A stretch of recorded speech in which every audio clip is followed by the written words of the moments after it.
So, our moderator for today's panel discussion is, she needs no introduction. She's been with Bethany. Please put your hands together for Elita Persis. She's been student counselor at Bethany High, Masters in Counseling Psychology from Martin Luther Christian University, deeply passionate about working with young people, ready to get married very soon. So that's where she stands right now. So thank you so much, Elita, for agreeing to be here. One of the panelists that we have is Mrs. Rohina Thomas. She's a Christian counselor. She and her husband, Savio, have been friends of Bethany for so many years, and now the last 1 month she's been working here as head counselor. She's also the founder of a counseling practice called The Overcomers. She has cleared the UGC's NET Junior Research Fellowship exam, which apparently only 6% pass, and she won the national award, national scholarship for that. Masters of Arts, Clinical Psychology from Mumbai, Bachelor of Arts, Psychology major from St. Xavier's, Mumbai. Been married to Savio for 10 years. They have 2 little girls, Adya and Shauna. Shauna is here in PPD, and Adya is in the primary. So they're also parents of Bethany. Now, apart from all these qualifications, she's also pursuing her MDiv, Master of Divinity, from the very prestigious Tyndale University in Canada, online. Yeah, and it's again very difficult to get into that. So please put your hands together for Rohina. The other panelist we have for today is Pastor Stanley Mehta. We have just met online during lockdown when we had a SOULSPRING online. He was one of our speakers. And again, this is the first time I'm meeting him, and we're so glad he's come with SV, right, his wife. Thank you, ma'am. Thank you so much for taking the drive and coming all the way here, right? They've been married 45 years. Okay, they were in Bombay most of their lives, and they moved here 8 years back. He's an electrical engineer by profession, and then he took up the pastoral role at the Bombay Baptist Church. He also founded the Gateway Ministries International, which has over 100 house churches all over India. Yeah. And he's written 12 books, and particularly his book, Foundations for Life, has been translated to 16 languages. I think the more recent one, Art of Raising Leaders, is another popular book, and highlights the biblically based model of raising leaders, that is discipleship. Right? The book has real life stories, and I really want to get a copy of that because I'm always interested to learn from the real life stories. He's a gifted trainer, conducts seminars for the past 40 years on leadership, debt-free living, relational skills, strengthen the family. Right? Pastor Stanley and his wife, Esme, have been married 45 years, like I said, moved to Bangalore, 3 kids and 3 grandkids. Okay, so.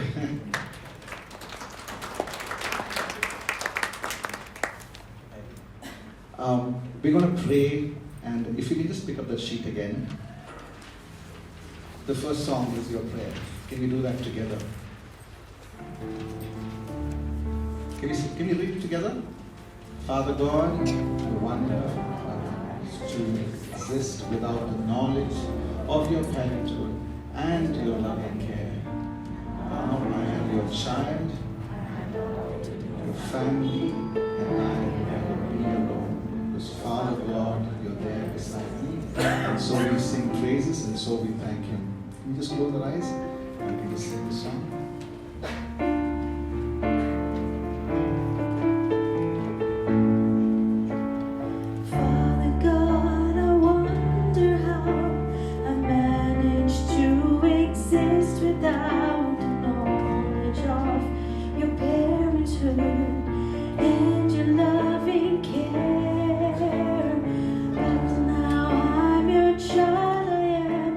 Adopted in your family.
connect with God.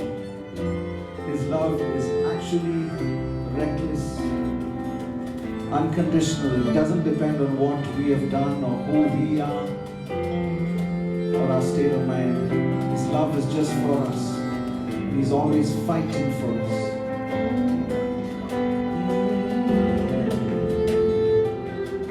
There's no shadow. There's no shadow you won't light up.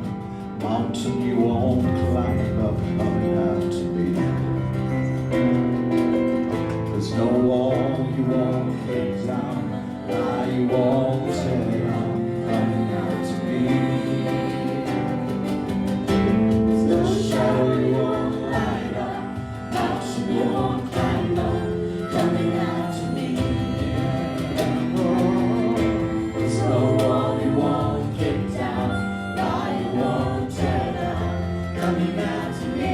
That is His love. Sing it now. There's no shadow you won't light up. Mountain you won't climb up. Coming out to me.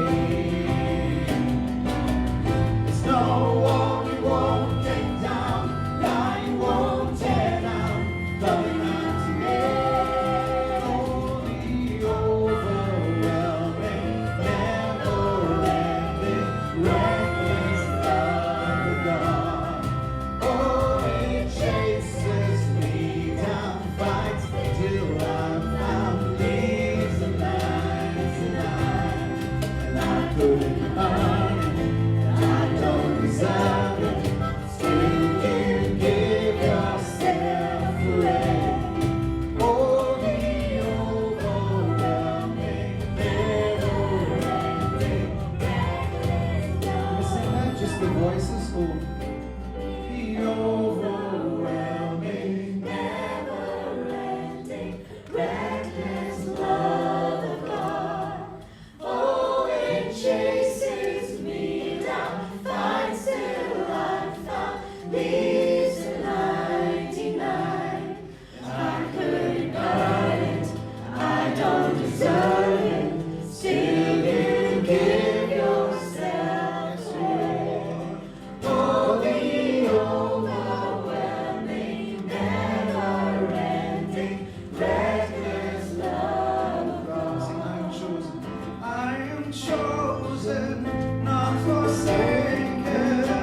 I am who you say I am. You are for me, not against me. I am who you say I am. I am chosen, not forsaken. I am who you say I am. You are for me. Not against me. I am who you say I am. Oh, I am who you Say Oh, I am who you say Who the sun sets free, always free indeed. I'm a child of God, yes I am.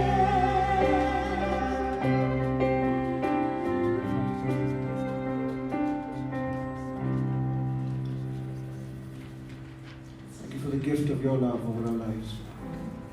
In Jesus' name, amen. Okay. How's everybody doing this morning? Good?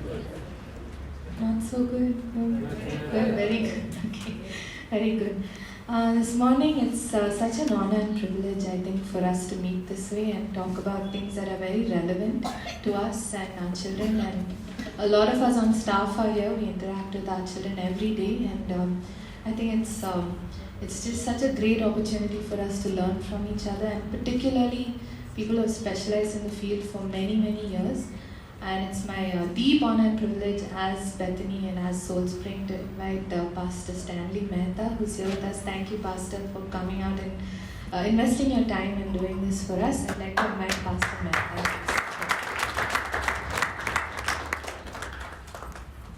Also, Rohina, thank you for doing this. Thank you for your time. I'll just leave it to Pastor Stanley and Rohina to make their opening remarks. Just want to say thank you very much for inviting me. I came here on Zoom once, I think a year or 2 years ago, and I shared on some subject that I called Heroes of the Titanic. We learned about 4 ships and 4 captains, and the 3 captains who took wrong decisions and 1 captain who took the right decision. So I'm used to standing up and preaching, and I usually stand about 6 feet above contradiction. Nobody asks me questions, and that's a very safe place. But this time I'm on a panel, so it's a little bit different. Since the subject is peer pressure and identity crisis, it arises because there is something inside which is missing. And the best way I can describe it is by taking the story from the Bible about King Solomon. I just jotted down a few things about him. I said that he was because he was a king, he was very powerful, and he had prestige. Came from a royal family, as it were, good family. He had great possessions of gold, and even his vessels in his house was made of gold, silver, and bronze was not even considered. And his throne was made of ivory. Today it is banned, but he had a throne of ivory with 6 steps leading up to it. He had a lot of things for pleasure. He was daily being entertained by groups that came and looked after him. He had plenty of horses. I think more than 1,000 horses. It's like having 1,000 cars every day. He could drive in a new model. Could impress especially the ladies around him. And there were lots of ladies around him. 700 wives and 300 concubines. I don't know whether that is good or bad. For some it may be good, but I think biblically or otherwise it may not be good. Because 700 wives means 700 mothers-in-law. That's another issue. And he was very good in writing songs, so he wrote 1,005 songs. I have a theory that he married altogether 700 wives, 300 concubines, so 1 song for each lady.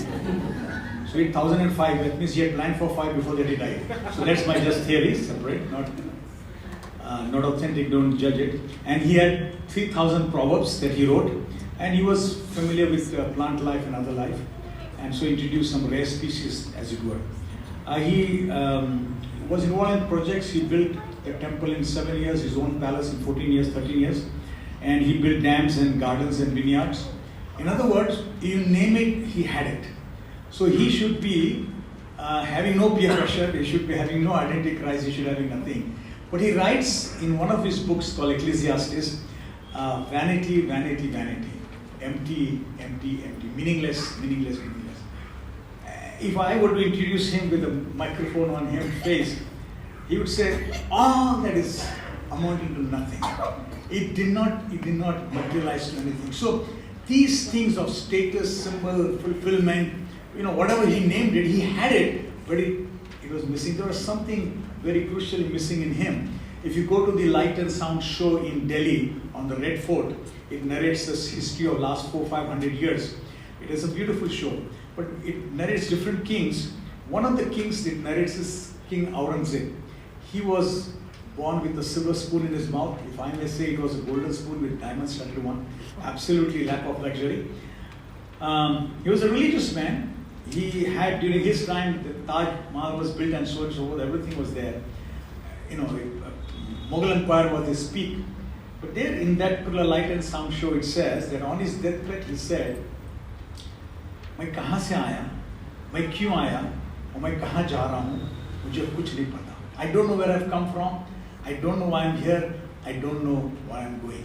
Here you find one of the, the top-notch man of the most successful empire of that era is making definition. No different from King Solomon. Something inside is missing, and today we intend to discover what that is, so that we can find an answer to the peer pressure and to identity. We'll uncover that when the time comes. That will be my way of introduction. Over to you. Good morning, everyone. As it has been already said, my name is Rohina, and I have been investing in the lives of young people through counseling and teaching for more than a decade now. I think before my counselor title, I would like to add the word Christian, because I think it makes all the difference. Because over the years, I've come to understand that my work makes sense only in the framework, only in the context of what God says about me and also about my work. And what we do, again, can be understood only when we know why we do it. And that's such a central theme of identity, a topic that we will discuss today. And my work, rooted in my faith, has answered many questions for me, which I believe are representative of the questions that will be asked here today, the questions that our young people ask us as teachers, as parents. Who am I? Just the very questions that Pastor Stanley just mentioned. Who am I? Why am I here? What's my purpose? Why do I make the choices that I do? And I think that unless these questions are answered by the right people, in the right ways, and by right people I mean, of course, parents, teachers, and other stakeholders who mean well, who have the best interests of the child at heart, unless these questions are answered by the right people, the wrong influences, will continue to answer these questions. And our young people will continue to find meaning and their identity by succumbing to pressures, that are created by these wrong influences. I think my work is deeply, deeply valuable because it's part of the good works that God has ordained for me, even before I was born. And I think that's His. My work is the way I make a difference in my generation.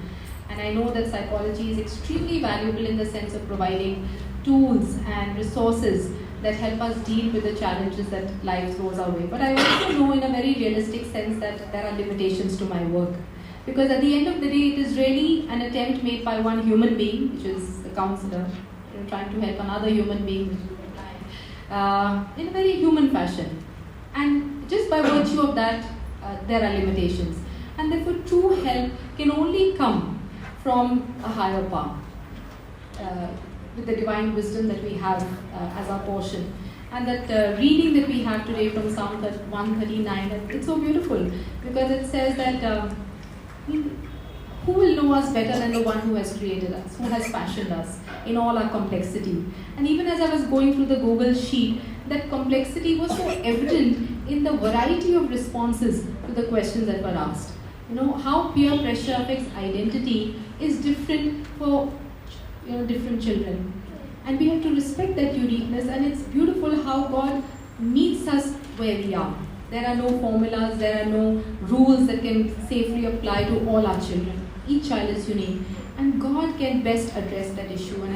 And therefore, I'm just so glad that on this panel we have a representation of both the practical and the spiritual, because that is the holistic picture.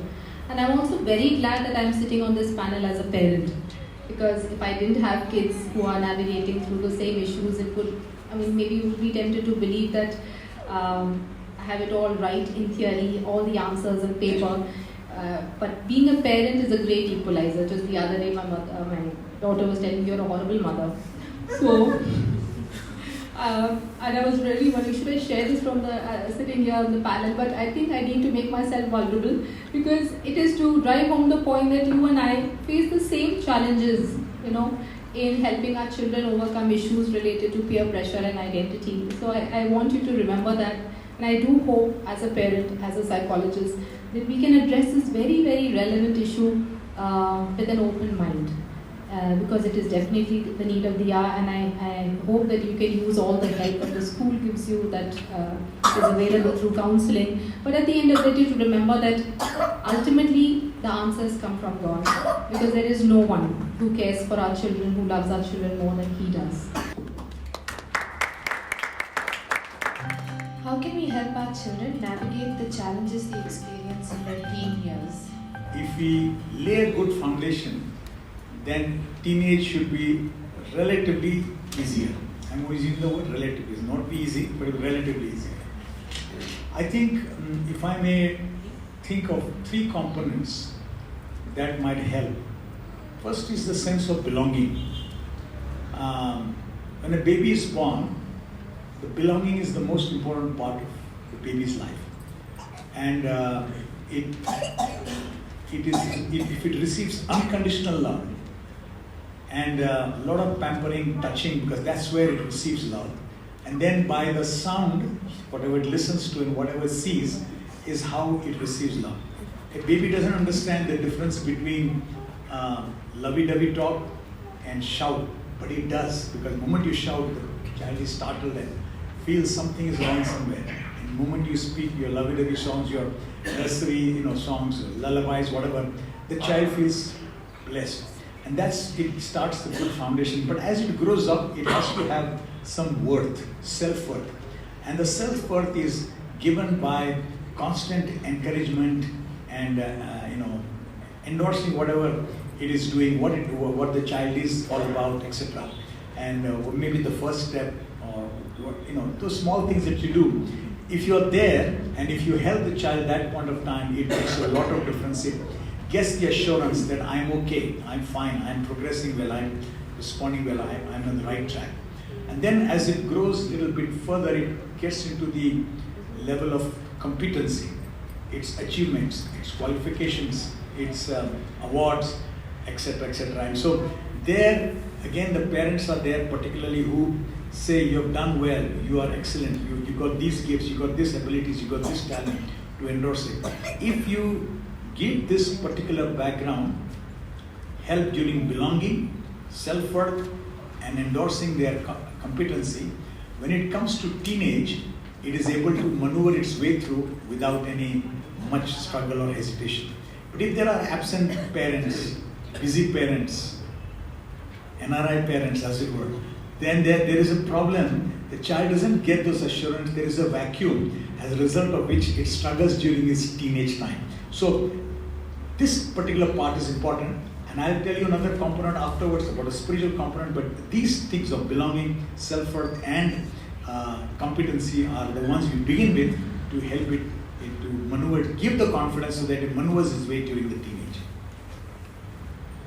I think we should swap roles, because Pastor has really stolen my thunder and said all that I needed to say as part of psychology, but let me try rephrasing this. Yeah.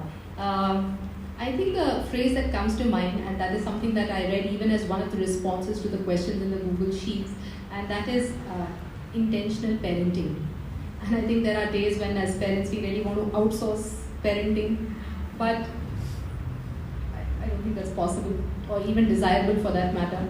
And I think we as a school, we as the counselors in the school exist to assist you in this very difficult task of parenting. But we can't take on that role. And the very difficult role of parenting is really yours and yours alone. And I believe that one of the most difficult challenges of parenting is creating a safe relationship, a trusting relationship, a relationship where our children are free to be all that they are, what we want them to be. A place where they can trust us, confide in us. That is really a challenge. And what we equip our children with in terms of the values and morals early on, in a very foundational sense, acts as a buffer that protects them against the challenges that life throws later on. In psychology, there is a value of the early formative years, and so as Pastor rightly said, that what you see in the teenage years is actually a culmination of all that has happened over the years. It's not just, there are really no shoots without roots, and we need to remember that. Even the Bible talks about the value of training a child in the way he or she should go, so that when he or she is old, they won't depart from it. And definitely I agree with that, but having said that, I also want you to remember as parents that you don't have to take parenting so personally, especially when you feel that your children have not turned out the way they have. It's not your fault, always. And rather than to rue the past and to wonder about the mistakes that you have made, because this approach can often be counterproductive, and it really stops you from finding the solution in the present. We are so busy belittling ourselves as parents, things that we have done wrong, that we don't really focus on what can be done now that is in the best interest of the child. So I feel that creating a culture of openness, even around issues that are tabooed in our culture, I think goes a long, long way in countering the effects of peer pressure. And I want you all to remember as parents, and this is something that research backs, and it definitely is validated by my experience as a counselor, that that parental approval matters more to many teenagers than peer approval. So really operate from that place of authority and don't underestimate your importance and the contribution that you're making to a child's life. Spend time with your children during the week. Practice non-judgmental hearing. Sometimes the children don't want solutions. They only want a listening ear. And when there is a need, take the tough calls, okay, the unpopular calls, which is more in the form of boundaries than maybe absolutely forbidding contact with peers, because that again sometimes can backfire. And lastly, I would say that the rules that you apply with teenagers may not look very different from the rules that you apply for toddlers, which is watch, communicate when you feel they are entering the danger zone, and then of course intervene when their health, both physical and psychological, is being affected. As somebody who's dealt with college students for a big portion of our life, I have seen that young people really respect our attempts to provide any sort of structure and discipline that is actually seen as an act of love. And that's often because they come from homes where that structure has been missing. And especially when they understand that you are trying to keep them safe rather than punish them. Your motives are really understood for what they are, and we should never back off from that road.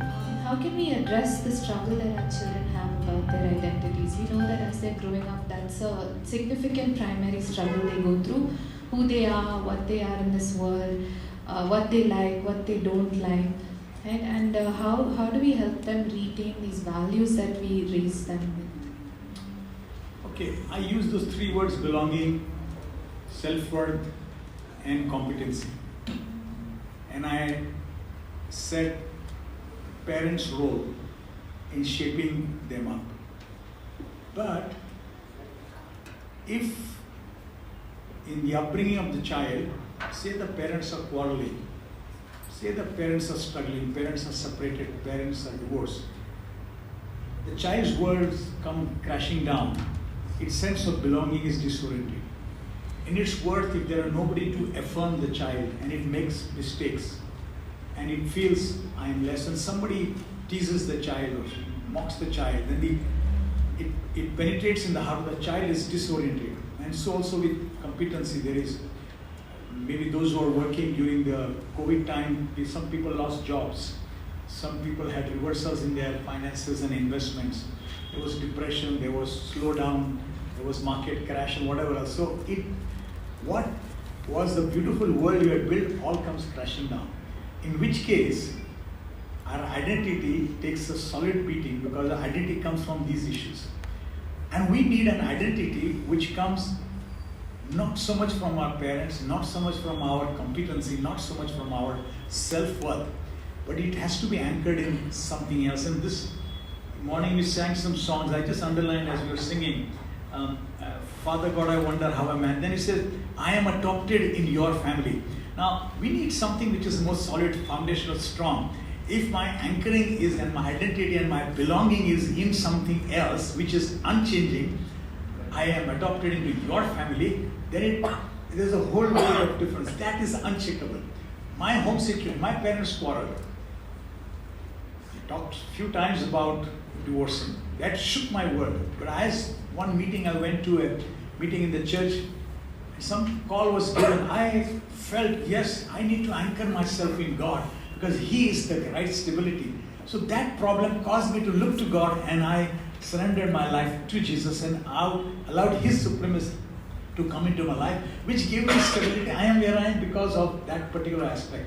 It's like Napoleon, who is going to inspect his, having a parade, inspecting his soldiers, and at one point there's a, he has this people standing in a line, maybe his, the big commanders, and then the corporals, and then the captains, and then the ordinary soldiers are there. But there is a gust of wind and his cap flies away, falls down. One of the soldiers picks it up, goes running and gives it to Napoleon.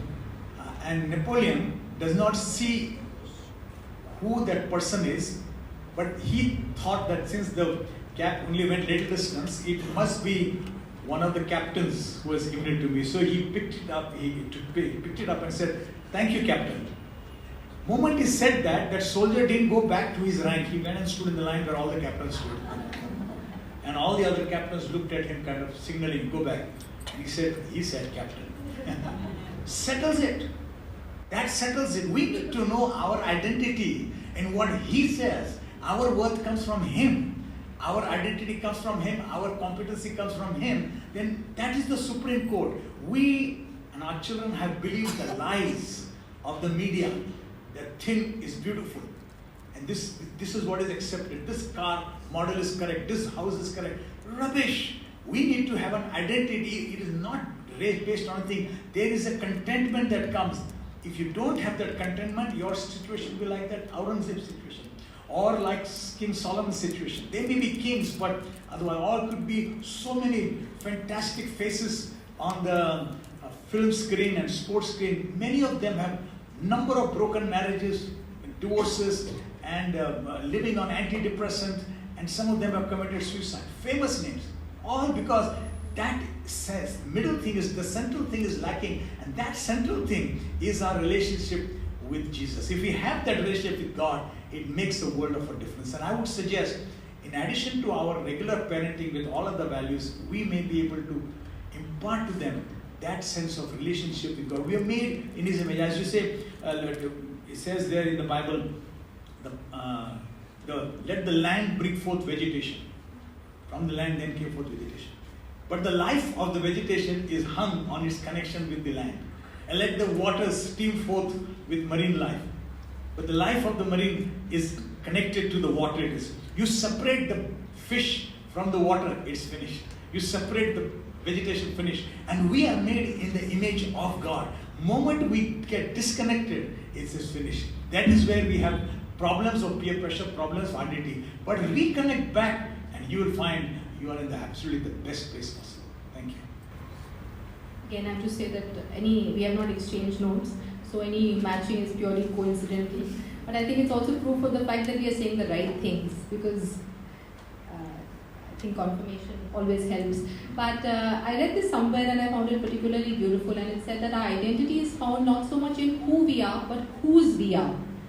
And I just felt that everything that our children try to find identity in, be it their hobbies, friends, possessions, everything will pass away. But ultimately we come back to the fundamental question, where are we coming from? Who are we? What's our purpose? And I find that in talks of identity, issues of meaning and purpose are very vitally linked. Something that our young people seem to be lacking, in recent times. And I was just thinking that in psychology we have this term called unconditional acceptance or unconditional love. It's one of the very popular terms in personality theories, and it is the experience of being loved for who we are. And that experience in itself is so transforming, so liberating, that really no other intervention is required. And yet, it seems like such an impossible standard, because unfortunately, as we delve deep, we find that our children are coming from homes where unconditional love is really not the standard. It's anything but. It's more conditional love. We may not be even aware of the fact that we are offering conditional love to our children, but it is seen in the form of these if-then statements, which could be subtly or maybe more consciously, communicated, where if you get that 90%, you're loved, or you're loved more. Or if you behave like your sibling, or if only you would be like that neighbor's child, you would have greater acceptance or love coming. So it's really no surprise that our children internalize these statements and they reject everything that they see as a personal flaw. Often I ask my students to do this exercise where I always ask them, do you like yourself? And it's surprising and very, very sad that most of them say no. And you understand this answer in the context of what I just explained, it's not surprising.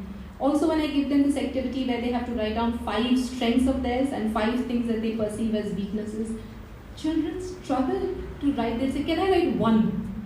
Or can I write more negative than positive? Just goes to show that maybe sometimes they are not getting the validation that they need, that is so important. So speaking life over our children, identifying the giftings that they have, even if they are giftings that you would rather not I mean, that you may not even see as a gifting, or they do not match with the giftings that you would really like to like for your children to have. But this is so important.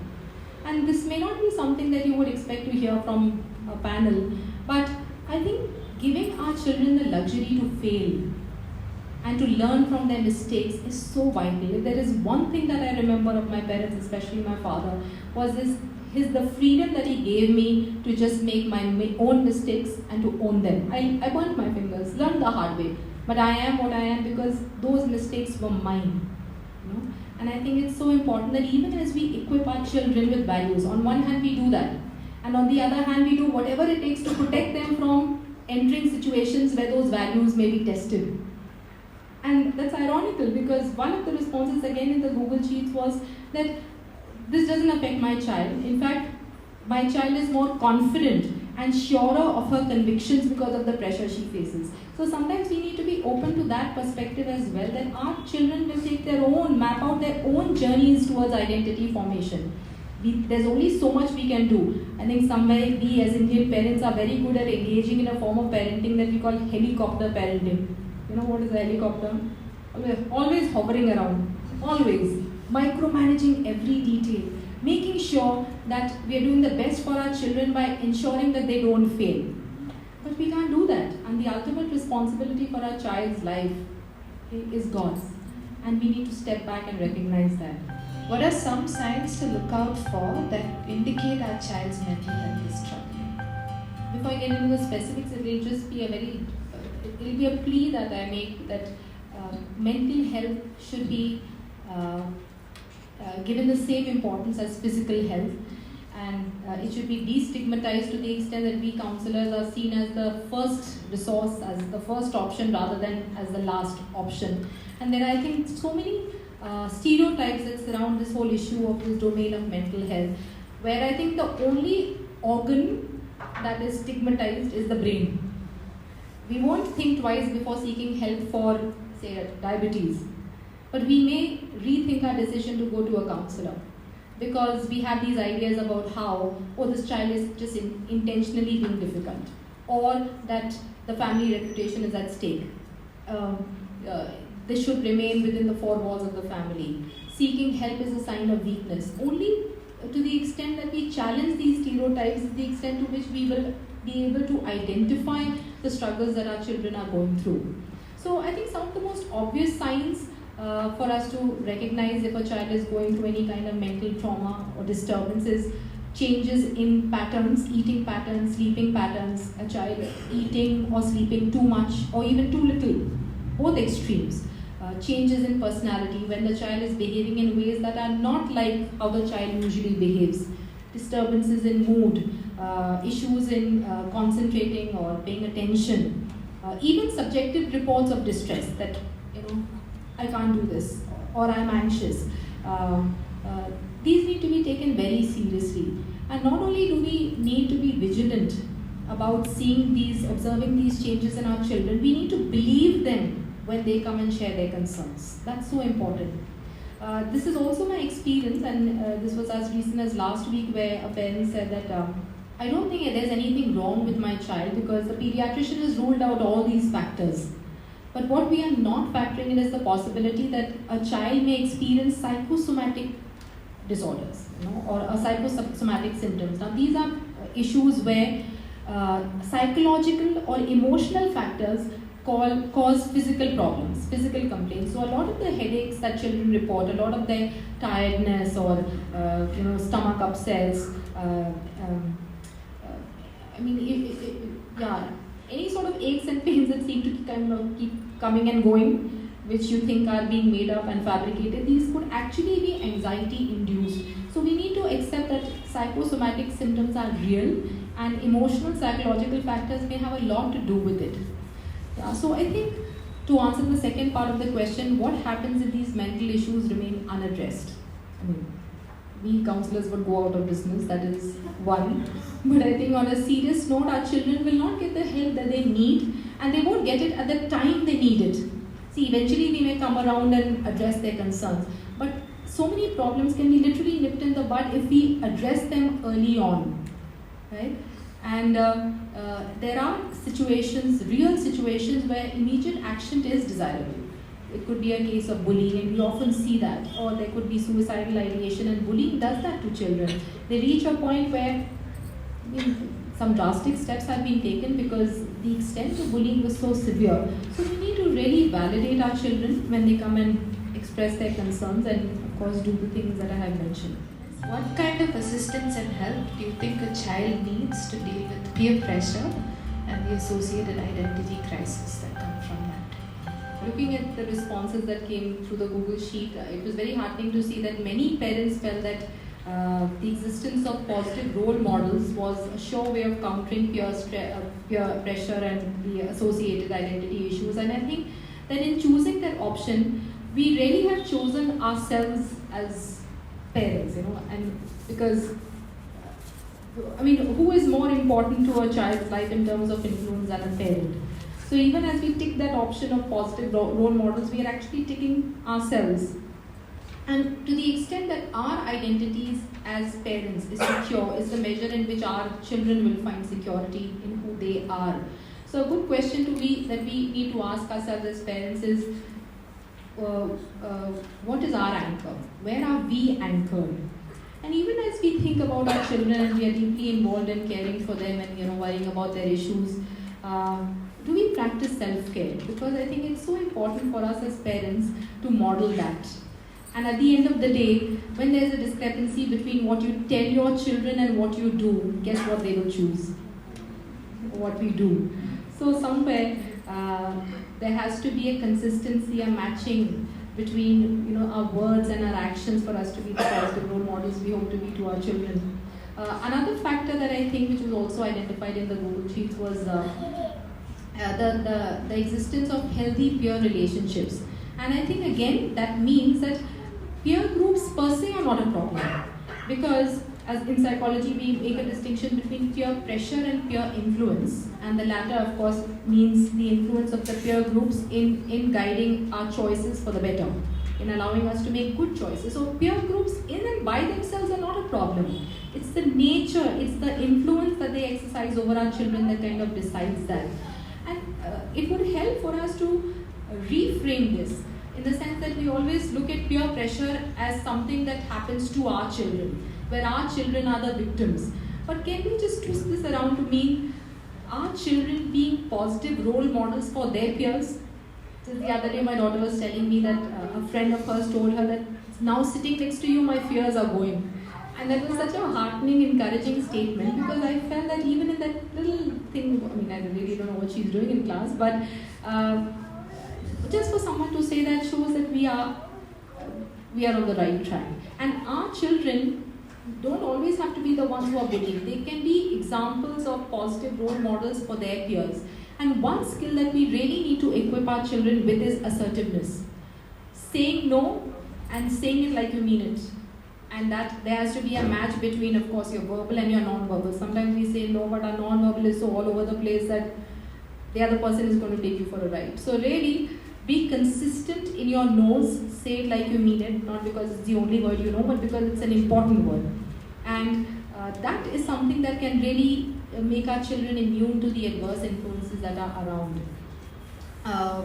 There was a response in one of to the questions which said that we are teaching our child the value of being who they are, that they don't have to be like their peers to be accepted. And I thought that was a beautiful, very confident response, and that could be something that our children do.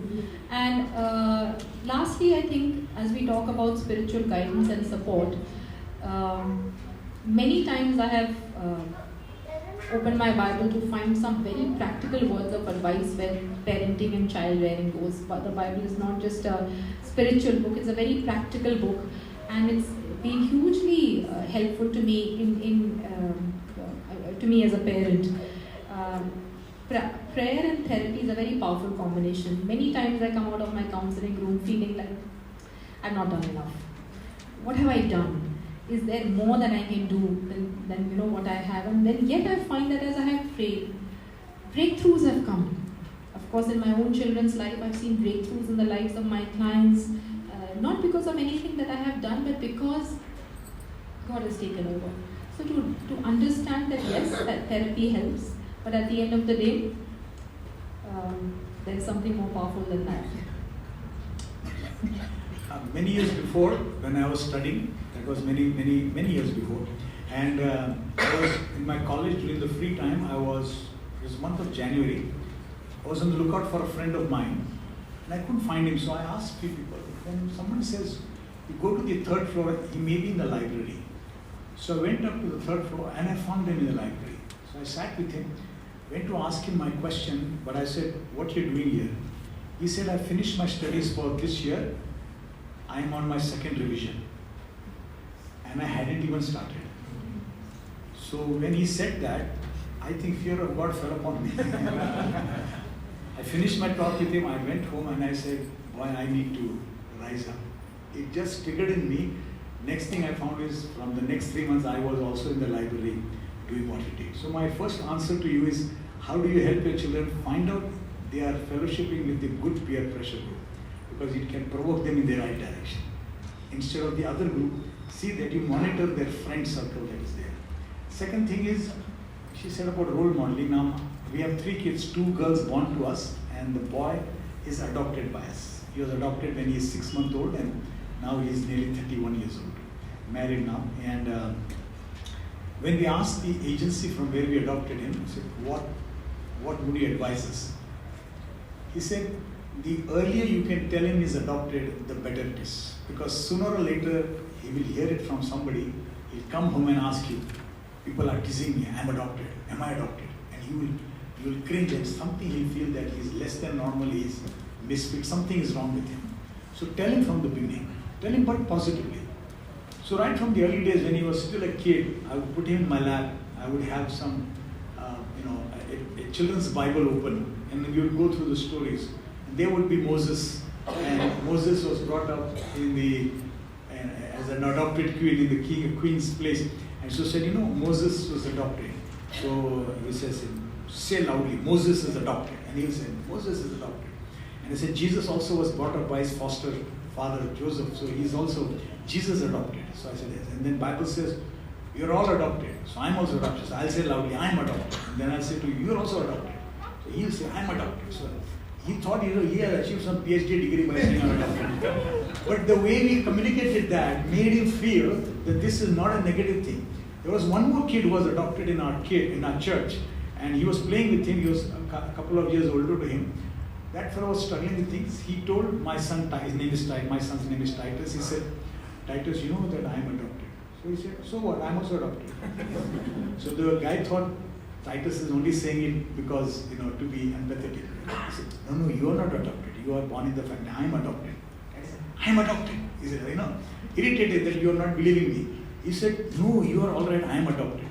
He caught hold of his and brought him to me and said, "Papa, tell him no. He's not believing I am adopted. Tell him no, I am adopted, no." So as if it said that, why you are decrying my position that I am adopted. And so he never had negative associations with it. So it depends on us. How do we present the truth minus the media? The media in the world has a terrible version. We need to ensure that. And third and last point is that I think now, even for my sake, I am now nearly going to be 70 this year. Every day I get one missionary story that I read. Why do I read missionary? And then I study 2 or 3 missionary stories during the whole year in detail, their whole lifestyle. Why do I do that? Because if I don't, I can get complacent.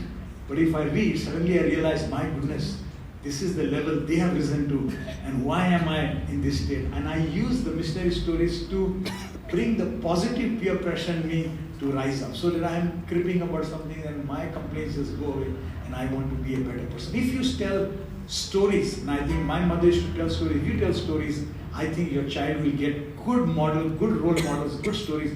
We should be good role models, but tell other heroes, maybe heroes from the Bible, heroes from church history, heroes from history, which will propel them to excel rather than come to a mediocre or substandard way of life. Identity will be higher. Their pressure, if peer pressure, will be used positively rather than negatively.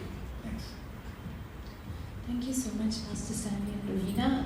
At this time, I would just like all of us to just take a minute and soak in everything that they have said. This wraps up the first bit, but let's just take a minute and kind of process everything that they shared with us. I'll also invite the worship team to. Yeah. I have a maker. He formed my heart before even time began. Our lives were in His hands. He knows my name. He knows my every thought. He sees each tear that falls and gives me when I call.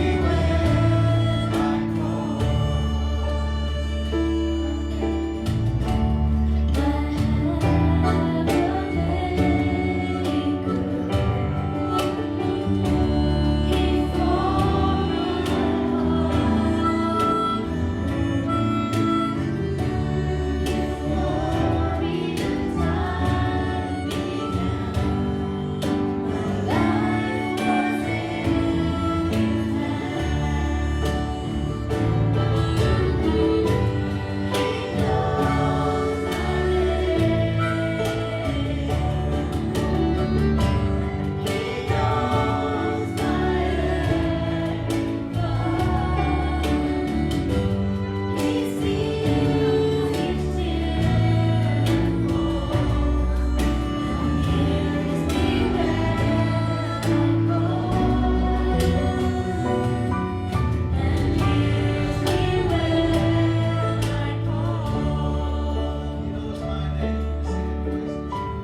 He knows my name. He knows my every thought. He sees each tear that falls and gives me when I call. Gives me when I call.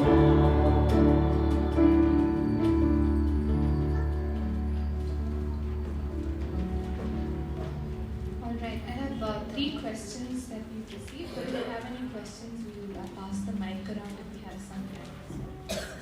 Okay, first question. Post-COVID, what in your opinion is the biggest new challenge children have to deal with? I think an very obvious change is, this whole transition from an online to an offline world. I think in that transition, many skills have been lost. Many social skills have almost disappeared to the point of being non-existent. And I think children are really struggling to accept a world that looks so different. And it's been a challenge for parents, it's been a challenge for teachers, because we know what it has been like to get our children back on track as parents, and we've also seen how wonderfully the teachers have risen to the challenge of getting them used to school. So I think it's almost like it's a new beginning. They're having to start all over again. That's the one change that I have noticed, and there's not enough support that they can have, that we can give, and to be empathetic and to understand that this is where they are at. To understand their world as opposed to having our own ideas of how they should be, or how soon they need to bounce back to the world as they knew it before COVID struck. So I think that for me would be the biggest change that I've seen thanks to COVID. Yeah. I think I'll just say what she's saying is fine.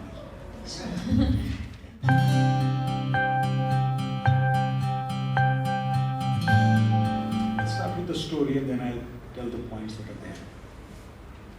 I was told, this is my story my mother used to bring me up. So she told me a story of a king who had fought many wars and collected a lot of plundered goods.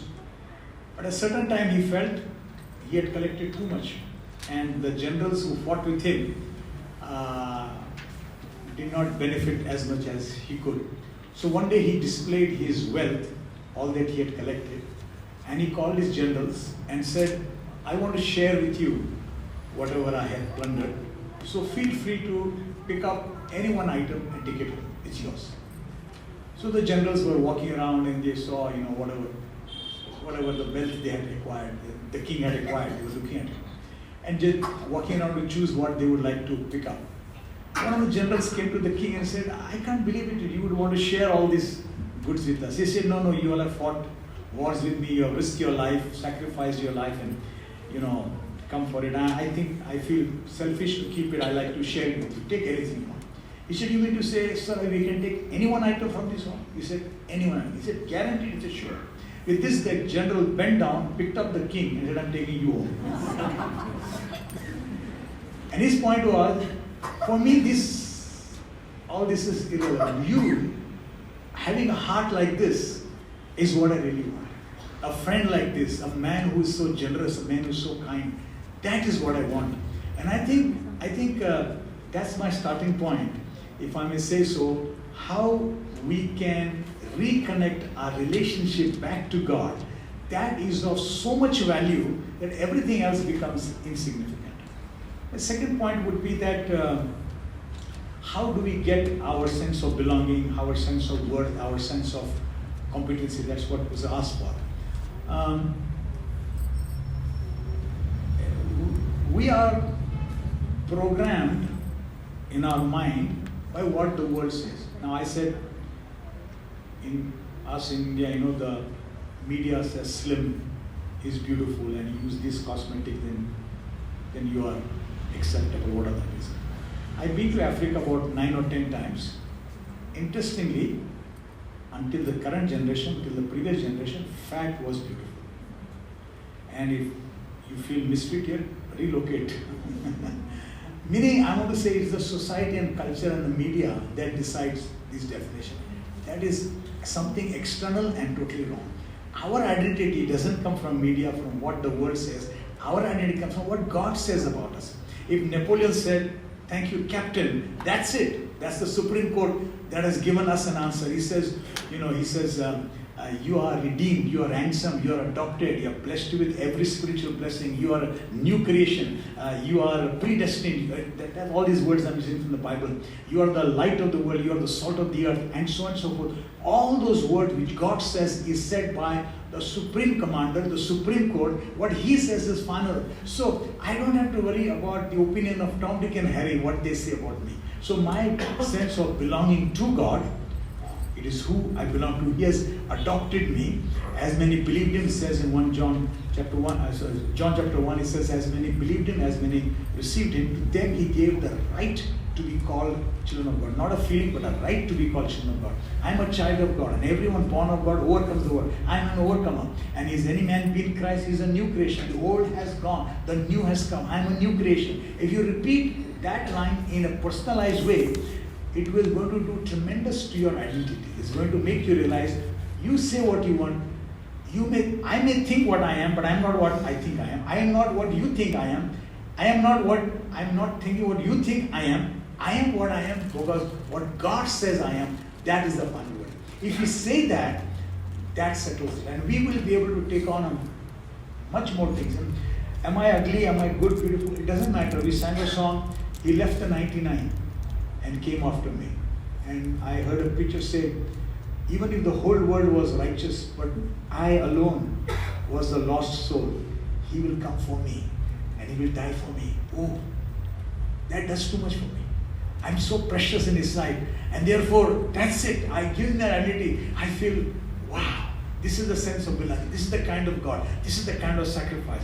That's it. I don't want anything more. If we focus on these kind of Bible verses, I think it will make a world of difference. Thank you so much, Pastor. The next question. If growing up you are made to feel that you are not good enough, and now even when people tell you that you are worth it, there is still a void within. How do you gain back your self-worth and feel that you are worth it? think part of the question is already covered in what Pastor said, that see, if you're looking to the world to define who we are, we'll get different versions, and ultimately based on what we think of ourselves, we pick and choose. Even in my counseling sessions, I've seen sometimes, to counter the damage that has been done over the years, where someone's self-esteem is so low, where somebody has a non-existent sense of identity because of words that have been spoken over them. And unfortunately, it could be coming from even parents and family members and people who are supposed to love you and build you up. These are the people who have damaged you and torn you down. Anything that I say as a means to counter those words, it's almost like it's falling on deaf ears, because you have internalized that rejection to the extent that you're convinced that this is who you are. So I think if we, as Pastor rightly said, if we keep looking to people, our identity will just keep shifting. It will not be anchored. There will be nothing permanent about it. But if we find our identity in our Creator, in whose we are, as I said, and personally that has helped me tremendously to even see. I cannot really pour from an empty cup. When we are in this business, to invest in lives, it assumes that we are coming from a place where our cup is full, and that's an ongoing process. It's not something that once it's filled, it's filled. You have to constantly be receiving from someone to be able to pour into somebody else. And I think I've been able to work through my identity issues right from my early adulthood, adolescent years, because I have chosen to believe that I am the daughter of the King, and that is my one unchanging identity, and that is the foundation of all that I am, all that I do. And really, it sounds easier said than done, but it's that simple. To find our roots in Him and to go deep.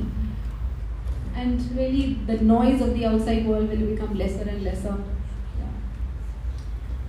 Yeah. In order to erase the past and reprogram, almost like brainwashing our mind, we may have to take some radical steps. I'm just suggesting one. I'm not saying that this is what to be done by people in life. I grew up in a home which had a television. In fact, my dad's license number for that television in that village we grew up was number 1. So it was the only television at one point of time, the first one. But I saw its good effect and its bad effect as a teenager growing up. When we got married, we decided we will not have a television in the house. Till date, we don't have a television. Now that is a little bit radical. Do we hate television? No. 2-3 times a year, those days we could rent out a television, and those days we had a playing machine called VCR. Some of you remember? All those who are nodding tells me what is your age. So that's the VCR. But we played it and we watched it as a family, and we could discuss and debrief so that I could give extra discernment to my children by discussing after whatever we watched. If there was something which was defiled, corrupted, and we could correct it, and they became alert. Now some people say, no, don't do that. Don't deprive your children of television. I mean, they will be misfits in life. Well, my eldest daughter grew to be a journalist. So don't believe those lies. That what they say is not true. You can be the best person, because if God has made you that way, not because television is not going to make you anything. God is going to make you. So we need to believe what God says. So reprogramming our mind. Now some of us may read a Bible 10 minutes and watch television 2 hours. Now, how do we expect to erase? We got to erase to eliminate television 10 minutes and replace it by the truth. So it needs a radical programming of reprogramming our mind to ensure that we feed ourselves with what God says about us, rather than keep on listening to whatever it is, whichever is the social media we are addicted to. Keep that to the bare minimum and increase this. Slowly, I think all that will be erased. So if anybody has a question, I'll quickly pass this mic around.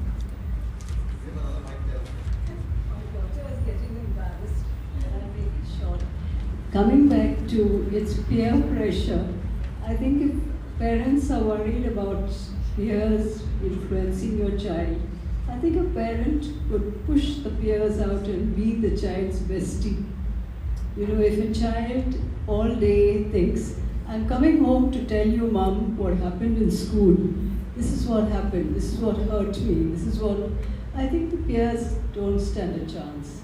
I'm a grandmother, but I'm speaking. I have watched my daughter and my son-in-law, who happens to be Akash. They are their children's best friends. And I wish I could have been that. So peers really don't matter if your parents are there for you. Be your child's best friend and let your child come to you with anything, good, bad, anything. As long as the child can come to you and tell you and you don't react, which is difficult, don't react, then you've won the battle. And a child attaching on to God, well, it'll be easier if you and your child think on to God. They're rather little small to think so high. That's all I have to say to the embarrassment of my daughter. I think I'm so glad, ma'am, that you brought it up, because that's such a valid point. Because this was also mentioned in the Google Sheet, that we give our child attention the minute he or she comes back from school. That's when we engage the child and try to find out what happened in that school. Ready to strike when the iron is hot. That's very wise. I think sometimes the challenge is, when do you be the friend and when do you be the parent? And it's a fine balance that you need to strike, because friends only do popular things, and as parents sometimes we have to do things that are hard, make those unpopular calls. And of course, being a friend and a parent are not exclusive things, you can be both, but sometimes there are situations when you need to be one more than the other. Something that we are also discovering as parents. But I really agree that, because that friendship sort of a relationship is the foundation from within which everything else can be introduced. And if you have that, it's rare, but it's desirable and it's doable. Yeah, I think when we do a parenting seminar, we do say that as your child grows in age, you wear a different cap. When the child is small, 0 to 3, you are a caretaker. When the child is, say, between 3 to, say, 10 or 12, 10 or 11, you are an instructor. You're telling, do this because, and you lay the rule or the value or the principle behind, so the child knows the action and the reason. And then the age group 11 to 16 or so, 11 to 15 is where you are a coach. That means you don't directly control them, but you are a remote control. You give them additional liberties, and if they use the liberties well, you give them more and more freedom. Only if they misuse, then you will bring some degree of curtailment. But once they cross 15 or 16, then you are only a consultant, a friend. You cannot be dictator, you cannot be instructor, you are only a friend. That means you are always available. If they come to you, you can give them advice. But as a friend, not top heavy, but as a friend. And when they feel that sense of security, the teenagers will come to us, because they may have knowledge. They are today connected to Google Almighty, so they've got good knowledge. But they don't have experience, and we have wisdom and experience, and they come to us to pick on it, provided they feel it's a safe environment. And if they feel that you will not dictate, you will not coerce them, you will not force them, but just giving your opinion, they will pick, they will process it. You already taught them instructions in the early days, they know the values behind it, they will process it and apply it. And therefore, the best peer pressure is our pressure rather than any other pressure. I fully agree with 100%. Saroop asked me to add my 2 bit, but I'm not going to, because I think Pastor and Rohina did such a fantastic job. Thank you very much. Thank you.